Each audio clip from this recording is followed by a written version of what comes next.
Olá, pessoal. Eu sou o Rodrigo e esse é o Letras na Rede. Hoje vamos conversar sobre o teatro negro brasileiro. Contamos com a presença de Marcos Antônio Alexandre, professor de Letras e Teatro da Universidade Federal de Minas Gerais e cofundador do Mayombe Grupo de Teatro. Marcos, é um prazer tê-lo aqui conosco. Muito obrigado por ter aceitado o nosso convite. Prazer meu, Rodrigo. Muito feliz de estar aqui com você. Obrigado. Então, para a gente começar a nossa conversa, eu gostaria que tu apresentasse para o nosso público, né, a especificidade do teatro negro brasileiro, como ele surge. Pois é, Rodrigo, essa pergunta, né, não é uma pergunta tão simples da gente responder, até porque a gente tende a entender, né, a origem, né, do teatro negro com Abdias Nascimento, né, com o surgimento do Teatro Experimental do Negro, do TEM. Isso acontece em 1944. Mas a gente sabe, né, que houveram outros momentos importantes dentro da construção, né, do que a gente entende por teatro negro. E aí, né, um desses movimentos, por exemplo, que a gente pode citar, é a Companhia Negra de Revista, né, fundada em 1926, 27, para o De Chocolate. E é interessante pensar, né, que quando o Abdias ele surge com o Teatro Experimental do Negro, ele surge, né, pensando na ideia de os sujeitos negros poderem participarem da cena, né, representando as suas próprias subjetividades, identidades, mas também o TEM ele acaba funcionando como um certo aquilombamento de sujeitos, né? O TEM e o Abdias não simplesmente ficaram somente na questão do teatro, né? Foi um movimento maior de alfabetização de sujeitos e sujeitas negros e negras, né? De valorizar as identidades negras com concursos de embelezamento, de feminino e várias outras atividades. O TEM é importante, né, porque com ele é a primeira vez, né, que um ator negro, o Aguinaldo Camargo, entra no Teatro Municipal, isso em 45, né, como protagonista de uma peça, né, ele interpretou o Bruto Jones, do texto O Imperador Jones de Onido. Ou seja, é um momento histórico muito importante para a gente, né? Naquele momento, né, os sujeitos negros entravam não mais representando papéis secundários, mas também papel, digamos, principal, né? Não era mais apenas coadjuvante. E algo muito interessante é que passa, né, a partir desse momento, a não ter mais a necessidade, né, de se pintar, de fazer o blackface. Então, isso para a gente é muito importante. E aí, dentro dessas nomenclaturas sobre o teatro negro, né, o teatro negro brasileiro, eu me interessa, como pesquisador, pensar que é o teatro em que os sujeitos negros e as suas identidades são colocadas em discussão.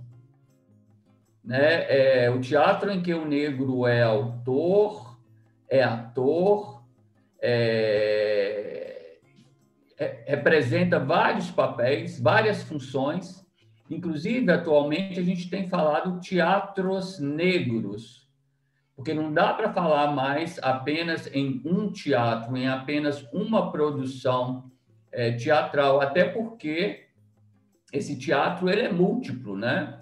Com Abdias Nascimento em 44, né? Ali já tinha outros autores, como o Aguinaldo Camargo, o Haroldo Costa, a Léa Garcia, a Ruth de Souza, ou seja, esses atores e atrizes, né? eles têm uma representatividade muito forte para aqueles que vieram depois e que continuaram, né, trazendo e colocando em evidência, né, o TEM como um legado. Então, assim, isso eu acho que é muito importante de mencionar.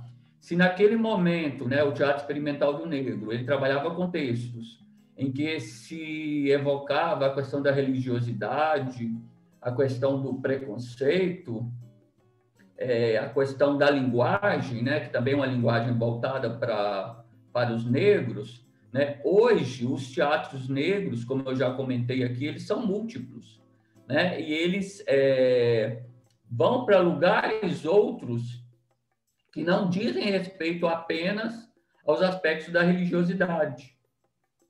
Hoje, quando a gente pensa, quando a gente observa, vê os teatros que têm sido produzidos, eles trazem temáticas que estão relacionadas com a questão dos afetos, né, da sexualidade, da subjetividade, tem as temáticas LGBTQI+, que estão sendo colocadas em discussão, a questão das afetividades, textos voltados para trazer questionamentos relacionados com os corpos e corpas trans, com a questão das mulheres, né, a questão do gênero sendo trazida com uma potência, digamos, mais forte. Um tema muito relevante hoje tem sido os aspectos relacionados à solidão das mulheres negras, ou seja, sobre o desafio cotidiano que negros e negras enfrentam constantemente nas nossas sociedades, né? Pensando, discutindo a questão do racismo estrutural, todos esses elementos que nos permitem pensar que é um texto sempre em movência, não é? Não dá para a gente falar mais de um teatro negro. Isso eu acho muito interessante, né?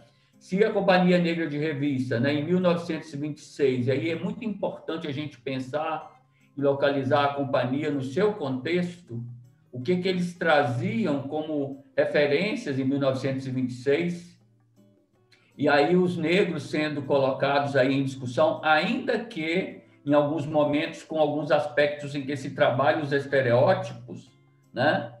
E aí, em 44, o Abdias já se questiona esses estereótipos, a partir do momento que ele traz para a cena, né, vários aspectos interessantes, né? Tem a publicação que eu considero muito relevante, que é um texto organizado pelo o próprio Abdias, né, que é o Dramas para Negro, Prólogo para Brancos, que é uma organização muito interessante, né? A edição ela é do próprio Teatro Experimental do Negro, de 61, e aí são publicados vários textos de autores que tratavam sobre o teatro negro, sobre as questões relacionadas com a negritude, naquele contexto, né? Anjo Negro, por exemplo, do Nelson Rodrigues, está publicada nessa organização, nessa coletânea, e vários outros textos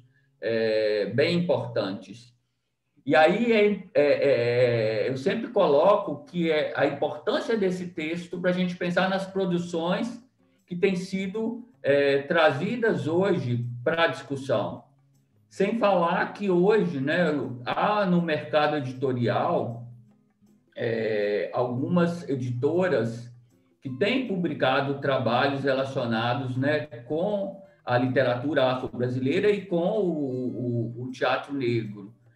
Isso é importante porque hoje nós temos materiais para poder discutir. Há vários textos que têm sido publicados e que antes, né, a gente tem que poder pensar em grupos específicos, né? Desde Bando Teatro Olodum, nos anos 90, o Bando ele fez algo que eu considero fundamental, que é assim, quando eles estreavam espetáculos, geralmente no programa de vários espetáculos vinha o texto, né? O texto dramático publicado.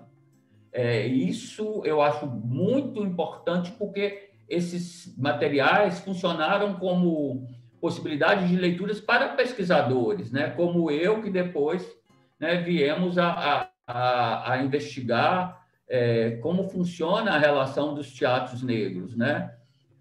A Companhia dos Comuns também fez isso, né, com seus primeiros textos, né, lançando esses textos, digamos assim, nos programas muito bem elaborados, muito com uma diagramação super dinâmica. Isso eu acho que foi um momento importante para a gente poder divulgar, né? Depois, o próprio Birajara Fidalgo, né, com o TEPROM, o Teatro Profissional dos Negros, nos anos 70. Então, assim, sempre houveram grupos que se preocuparam em propor que as temáticas voltadas para os questionamentos dos sujeitos negros e negras estivessem presentes, né, e pautados nas cenas. Isso eu acho muito importante da gente poder pensar.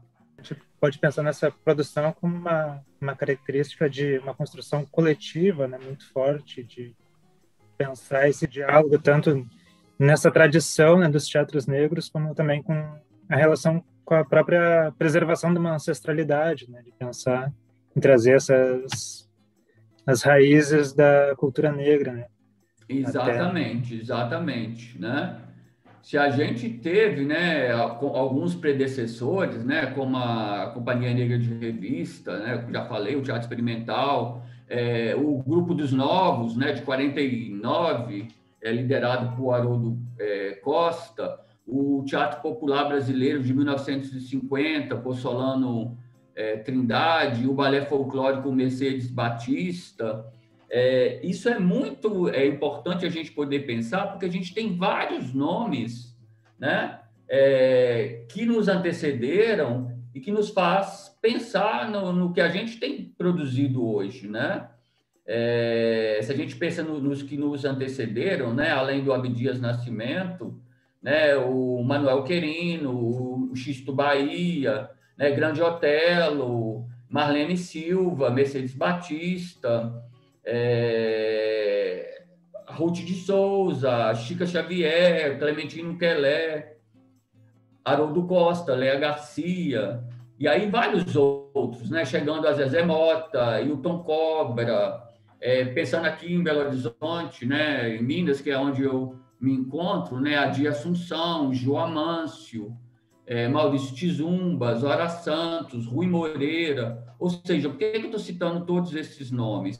Primeiro, porque eu acho fundamental, né? E essa, como você comentou aí, essa ideia de coletividade que se faz presente nos trabalhos negros, né? Nos trabalhos voltados com essas temáticas.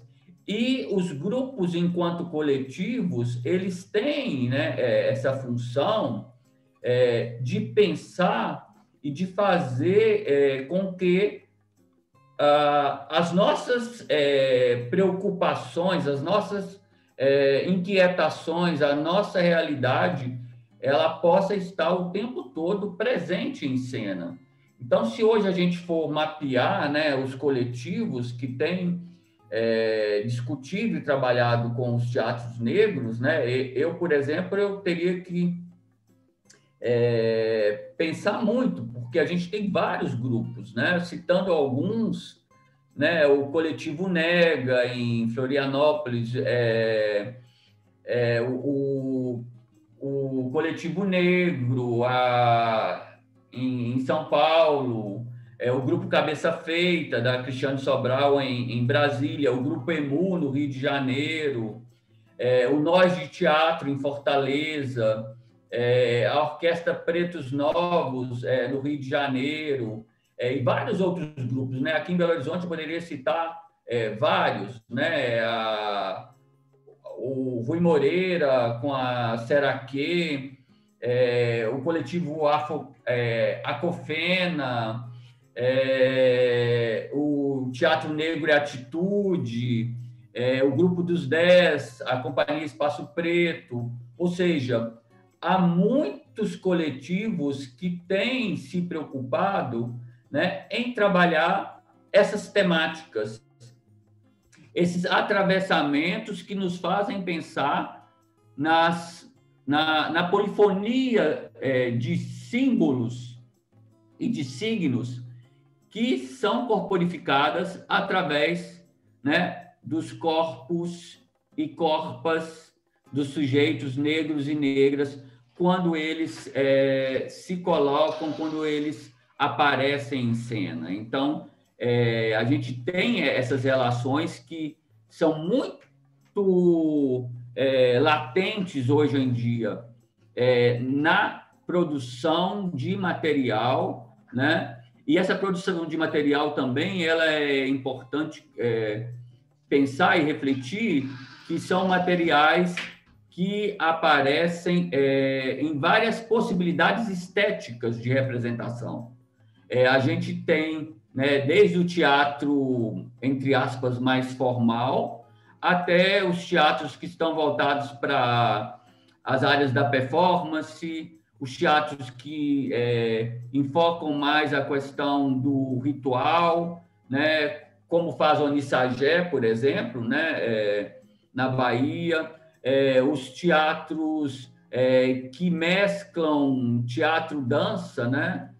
Aqui em Belo Horizonte tem a CIA Fusion, que tem um trabalho primoroso sobre o texto do Machado de Assis, Pai contra Mãe. Ou seja, baseado nesse texto, eles levam o conto do Machado de Assis para a dança. Então, assim, essa relação entre literatura, né, e teatro, esse limiar, ele é muito tênue, né? Ele acaba se rompendo, isso tanto na produção dramatúrgica, na produção de texto, quanto também na produção espetacular, quando os textos são levados, né, para a cena. Isto é muito importante, né? Como se a gente, de fato, vivenciasse, né, uma encruzilhada epistemológica, né? E aí, quando eu chamo a encruzilhada aqui, eu estou pensando, junto com Leda Maria Martins, uma grande pesquisadora e amiga, que fala sobre a ideia de que o teatro negro, né, é o teatro, digamos, forjado nas encruzilhadas.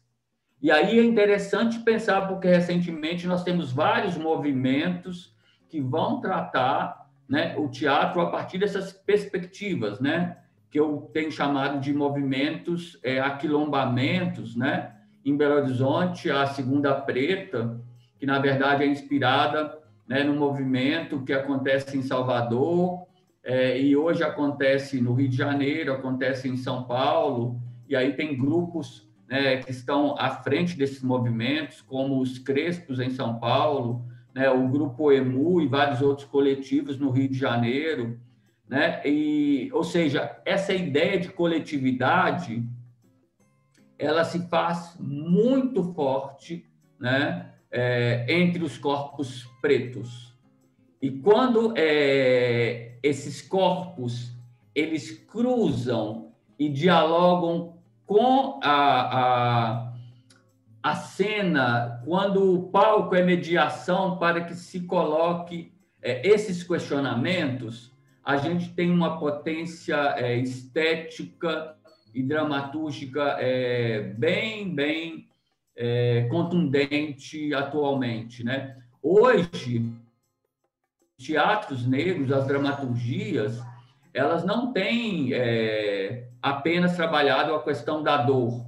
A dor, a violência física e simbólica, continua sendo um elemento presente nas dramaturgias, mas também há outras possibilidades de leitura, de narrativas, para se pensar né, que outras potencialidades os sujeitos pretos têm trazido para serem pautados esteticamente no palco.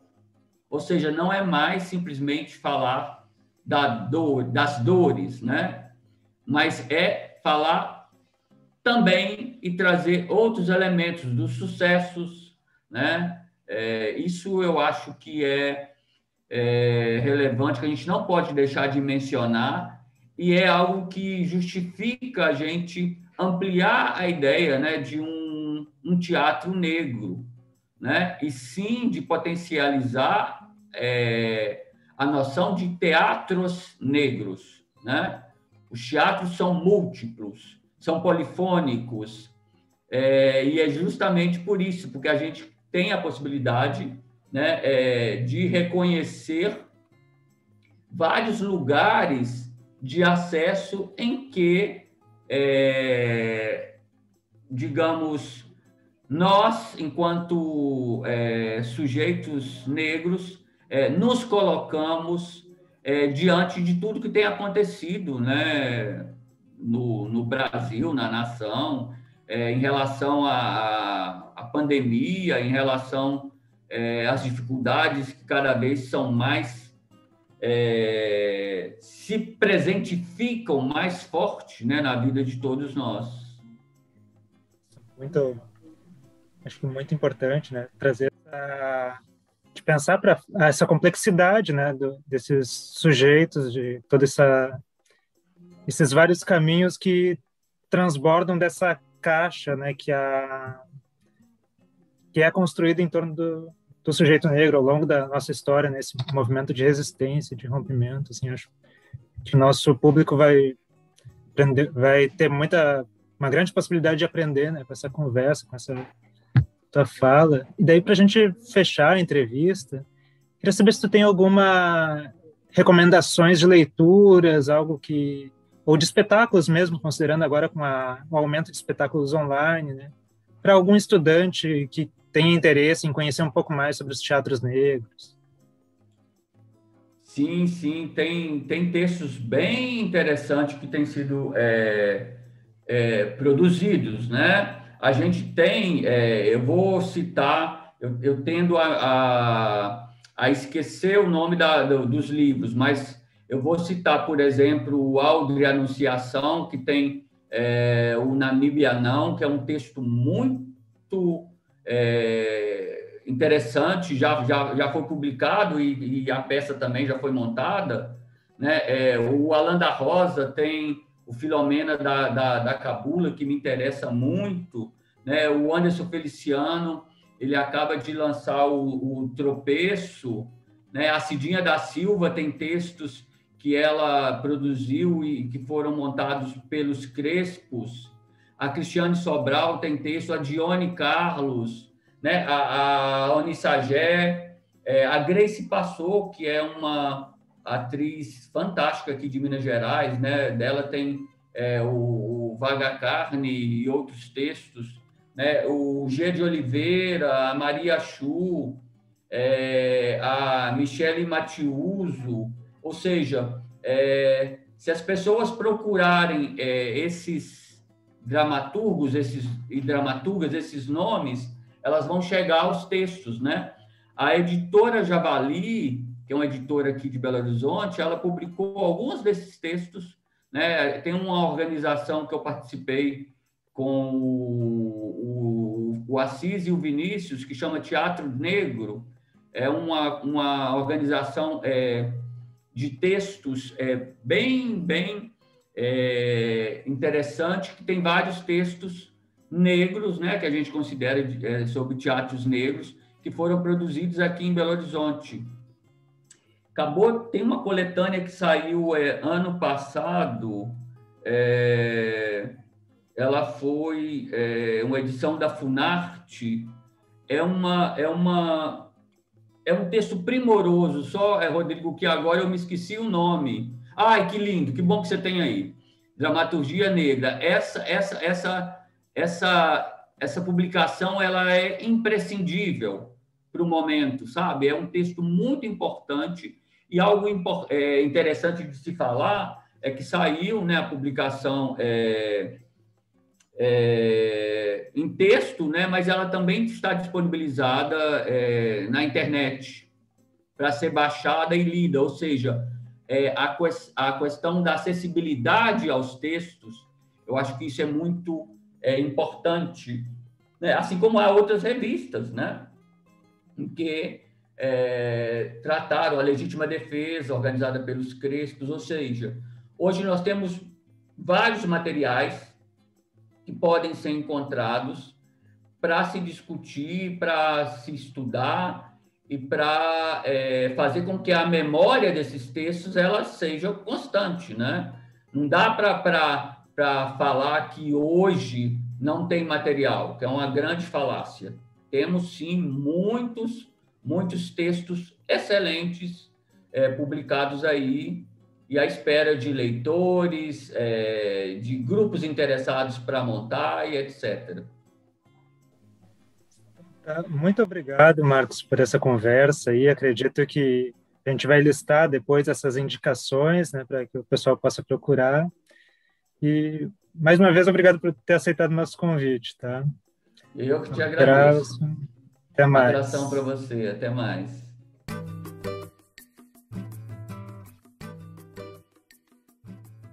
Ficou com alguma dúvida?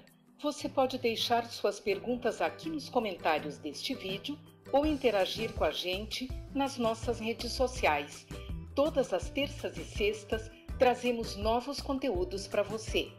Quer ficar por dentro de tudo? Aproveita e segue a gente. Você nos encontra em todas as mídias pelo @letrasnarede. Até mais!